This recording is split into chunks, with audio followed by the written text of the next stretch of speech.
আল্লাহর রাসূল সাল্লাল্লাহু আলাইহি ওয়াসাল্লাম বলেন, হে আমার সাহাবীরা, আমি মেরাজের রাত্রিতে বোরাক দিয়ে যখন জান্নাতের উপর দিয়ে উড়ে যাচ্ছিলাম, তখন তোমাদের মধ্য থেকে নিগৃহীত এক গোলামের পায়ের আওয়াজ শুনতে পেলাম।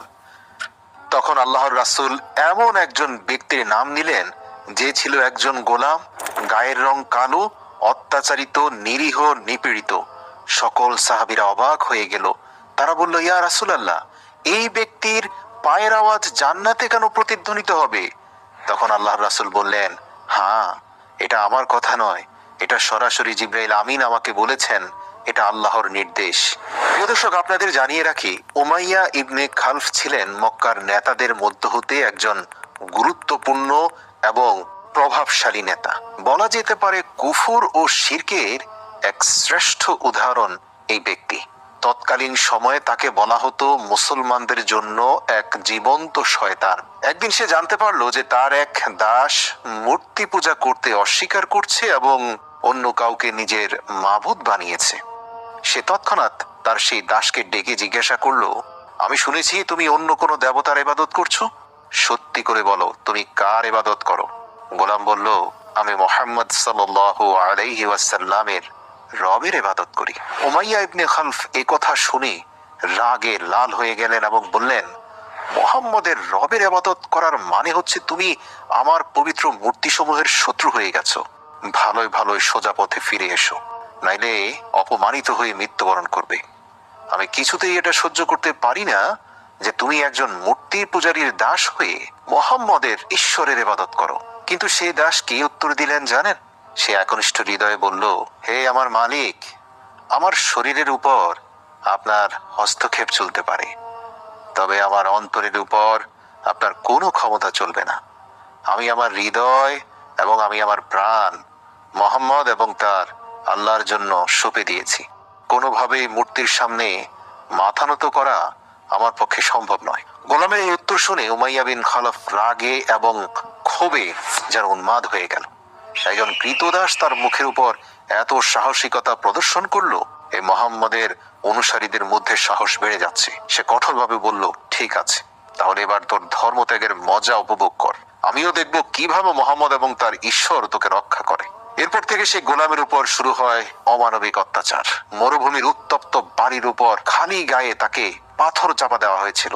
উমাইয়া তার এই নিগৃহীত ক্রীতদাসকে দুপুরের প্রখর রোদে উত্তপ্ত মাটিতে শুইয়ে তার বুকের উপর একটি ভারী পাথর রেখে অনবরত চাবুক দিয়ে আঘাত করছিল আর বলছিল, মুহাম্মদের ধর্ম থেকে ফিরে আয়। কিন্তু এই কঠোর নিপীড়ন নির্যাতন সত্ত্বেও সেই গোলামের মুখ থেকে একটি শব্দ বের হচ্ছিল, তা হচ্ছে আল্লাহ আহাদ, আল্লাহ এক, আল্লাহ এক। প্রিয় দর্শক, আল্লাহ এক এই বাণীটা কেন কাফিরদের অন্তরে আগুন ধরিয়ে দিত জানেন? এর কারণ প্রত্যেকটি কাফির আসলে আল্লাহকে মানত, কিন্তু তারা দৃঢ়ভাবে বিশ্বাস করত যে আল্লাহর সাথে আরো অনেক শরীক আছে। তাদের মূর্তিদেরকেও আল্লাহর সমকক্ষ মনে করত। তাই আহাদ আহাদ এটাই ছিল তৎকালীন ইমানদারদের সবচেয়ে বড় তাকবীর। যাই হোক, সেই গোলামের মুখ থেকে আল্লাহ আহাদ, আল্লাহ এক এবং অদ্বিতীয় এই কথা শুনে ক্ষিপ্ত হয়ে অত্যাচারের মাত্রা আরো বাড়িয়ে দিল। একবার তো উমাইয়া তার অত্যাচারের মাত্রা ছাড়িয়ে গেল। সে তার ক্রীতদাসকে পুরো একদিন সারা দিন সারা রাত ক্ষুধার্ত ও তৃষ্ণার্ত রেখে উত্তপ্ত বালির উপর শুইয়ে তার উপর কষ্টের স্টিম রোলার চালিয়ে দিল। কিন্তু তার এত অত্যাচার সত্ত্বেও সে তার দাসকে 70 দিন থেকে বিরত রাখতে পারেনি।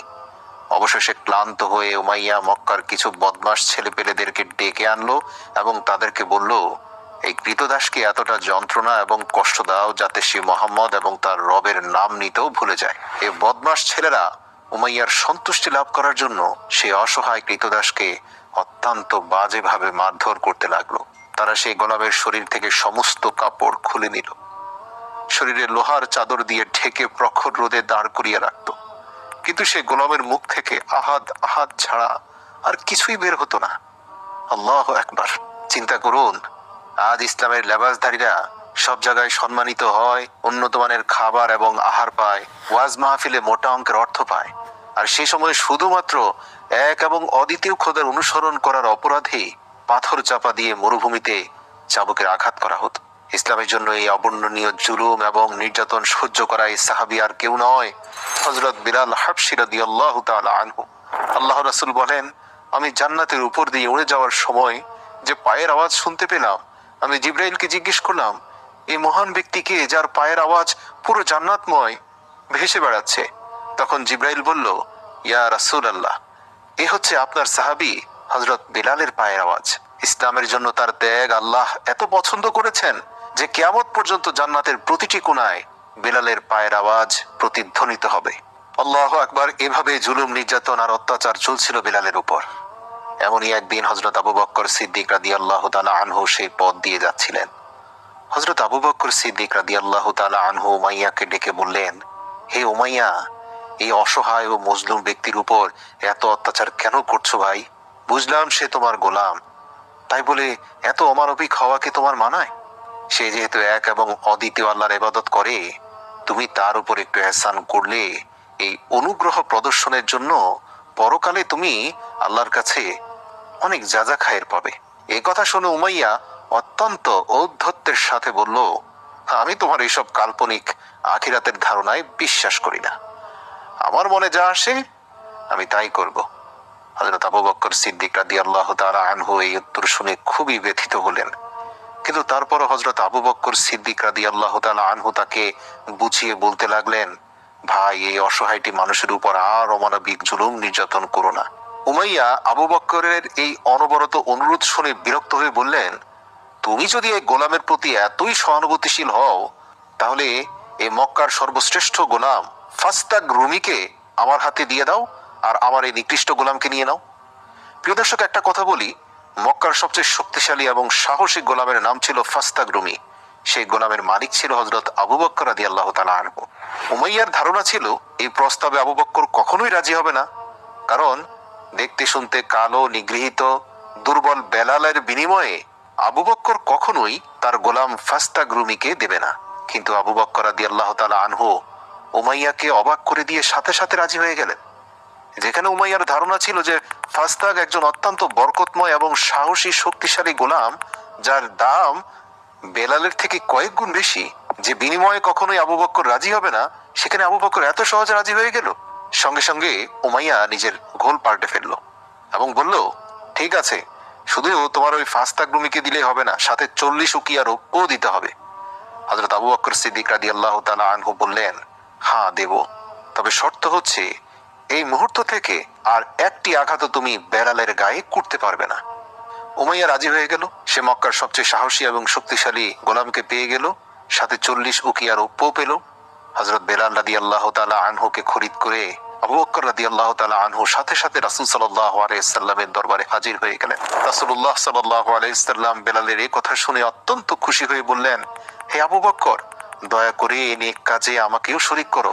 সিদ্দিকে আকবর রাদিয়াল্লাহু তাআলা আনহু বললেন, হে আল্লাহর রাসূল, আমি ইতিমধ্যে তাকে আল্লাহর রাস্তায় আজাদ করে দিয়েছি। এই কথা শুনে আল্লাহর রাসূলের চোখে পানি এসে গেল। সিদ্দিকে আকবর রাদিয়াল্লাহু তাআলা আনহুর জন্য রহমতের দোয়া করলেন। হাদিসে আছে, পৃথিবীর সকল নবী রাসূলের পরে এই পৃথিবীর যত সাধারণ মানুষ রয়েছে, তাদের সবার আমলকে এক পাল্লায় রেখে আবু বকরের আমল এক পাল্লায় রাখলেও আবু বকরের আমল তাদের থেকেও শ্রেষ্ঠ হবে। হযরত বিলাল রাদিয়াল্লাহু তাআলা আনহু তার জীবনে 28টি বছর গোলাম হিসাবে কাটিয়েছেন। কিন্তু যেহেতু তিনি অত্যন্ত ধার্মিক ও বিশুদ্ধ প্রকৃতির একজন মানুষ ছিলেন, তাই যখন রাসূল সাল্লাল্লাহু আলাইহি সাল্লাম তাকে তাওহীদের দাওয়াত দিলেন, হযরত বিলাল রাদিয়াল্লাহু তাআলা আনহু সঙ্গে সঙ্গে ইসলামের দাওয়াত কবুল করলেন। আর এভাবেই তিনি সাবিকুন ওয়াল আউয়ালুনদের পবিত্র দলে যুক্ত হলেন। মুক্তি পাওয়ার পর হযরত বেলাল রাদিয়াল্লাহু তাআলা আনহু সর্বদা মহানবী সাল্লাল্লাহু আলাইহি ওয়াসাল্লামের খেদমতে উপস্থিত থাকতেন এবং মনে প্রাণে রাসূল সাল্লাল্লাহু আলাইহি ওয়াসাল্লামকে এতটাই ভালোবাসতেন যে আল্লাহর রাসূলের একটা নির্দেশে প্রাণ দেওয়ার জন্য উদ্গ্রীব হয়ে থাকত বেলাল। হযরত বেলাল রাদিয়াল্লাহু তাআলা আনহু বদর যুদ্ধ থেকে শুরু করে তাবুকের যুদ্ধ পর্যন্ত সকল যুদ্ধে অংশগ্রহণ করেছিলেন। কিন্তু ইসলামের জন্য হযরত বেলালের সর্বশ্রেষ্ঠ খেদমত এবং তার নিজের জন্য সর্বশ্রেষ্ঠ মর্যাদার বিষয় ছিল এটাই যে তিনি ছিলেন ইসলামের প্রথম মুয়াজ্জিন। হিজরতের পর যখন মদিনায় মসজিদে নববী নির্মিত হয়, তখন রাসূল সাল্লাল্লাহু আলাইহি সাল্লাম আযান দেওয়ার দায়িত্ব হযরত বেলাল রাদিয়াল্লাহু তাআলা আনহুর উপর অর্পণ করেন। হযরত বেলাল রাদিয়াল্লাহু তাআলা আনহুর কণ্ঠস্বর ছিল অত্যন্ত হৃদয়গ্রাহী এবং তার আযানের মধ্যে এমন প্রভাব ছিল যে তার আযানের আওয়াজ শুনে লোকেরা সব কিছু ছেড়ে মসজিদের দিকে ছুটে যেত। মক্কা বিজয়ের পর যখন কাবা থেকে সকল মূর্তিকে ভেঙে অপসারণ করা হয়, তখন রাসূল সাল্লাল্লাহু আলাইহি সাল্লাম হযরত বেলাল রাদিয়াল্লাহু তাআলা আনহুকে বলেন, হে বেলাল, তুমি কাবা ঘরের ছাদে দাঁড়িয়ে আজান দাও এবং এই বরকতময় ধারা ততদিন পর্যন্ত একই ভালোবাসা ও ভক্তি সহকারে অব্যাহত ছিল যতদিন হুজুর সাল্লাল্লাহু আলাইহি ওয়াসাল্লাম জীবিত ছিলেন। কিন্তু 11 হিজরিতে যখন নবী করিম সাল্লাল্লাহু আলাইহি ওয়াসাল্লাম ইন্তেকাল করেন, তখন এই আশিকে রাসূলের উপর যেন দুঃখের পাহাড় ভেঙে পড়ল। অন্যান্য সাহাবী আল্লাহর রাসূলের ইন্তেকালকে যতটা সহজে মেনে নিতে পারলো, বেলালের জন্য সেটা অত্যন্ত কঠিন হয়ে পড়েছিল। হযরত বেলাল রাদিয়াল্লাহু তাআলা আনহুকে সর্বদা প্রিয় নবী সাল্লাল্লাহু আলাইহি ওয়াসাল্লামের স্মৃতি পীড়া দিতে লাগলো। হযরত বেলাল রাদিয়াল্লাহু তাআলা আনহু নবী করিম সাল্লাল্লাহু আলাইহি ওয়াসাল্লামের থেকে শুনেছিলেন যে একজন মুমিনের জন্য সর্বোত্তম আমল হলো জিহাদ ফিস সাবিলিল্লাহ। তাই হযরত বেলাল রাদিয়াল্লাহু তাআলা আনহু প্রথম খলিফা হযরত আবু বকর সিদ্দিক রাদিয়াল্লাহু তাআলা আনহু এর খেদমতে হাজির হয়ে তার কাছে জিহাদে যাওয়ার অনুমতি চাইলেন। কিন্তু হযরত আবু বকর সিদ্দিক রাদিয়াল্লাহু তাআলা আনহু তাকে আল্লাহ তাআলার দোহাই দিয়ে বললেন, তুমি আমাকে এই বৃদ্ধ বয়সে একা রেখে যেও না। তাই হযরত বেলাল রাদিয়াল্লাহু তাআলা আনহু হযরত আবু বকর সিদ্দিক রাদিয়াল্লাহু তাআলা আনহুর এই কথা মেনে নিলেন, তবে শর্ত দিলেন, আল্লাহর রাসূলের ইন্তেকালের পর আমি আর কখনোই আজান দিতে পারবো না। হযরত আবু বকর সিদ্দিক রাদিয়াল্লাহু তাআলা আনহু তার এই বক্তব্য মেনে নিলেন। কিন্তু হযরত আবু বকর সিদ্দিক রাদিয়াল্লাহু তাআলা আনহুর খেলাফতের পর দ্বিতীয় খলিফা হযরত ওমর ফারুক রাদিয়াল্লাহু তাআলা আনহুর খেলাফতের সময় যখন তাকে বাইতুল মুকাদ্দাস জয় করার জন্য বর্তমান সিরিয়ায় যেতে হয়েছিল, তখন সেখানে খ্রিস্টানদের সাথে একটি সমঝোতা চুক্তিতে উপনীত হওয়ার পর হযরত ওমর ফারুক রাদিয়াল্লাহু তাআলা আনহু একটি খুতবা দিয়েছিলেন এবং খুতবার পর তিনি হযরত বিলাল রাদিয়াল্লাহু তাআলা আনহুকে অনুরোধ করলেন, হে বিলাল, আজ যেহেতু আমাদের প্রথম কিবলার মিনারে তাওহীদের পতাকা উত্তোলন হয়েছে, তাই আপনি যদি এই বিশেষ উপলক্ষে আজান দেন তবে আমরা আপনার প্রতি কৃতজ্ঞ থাকব।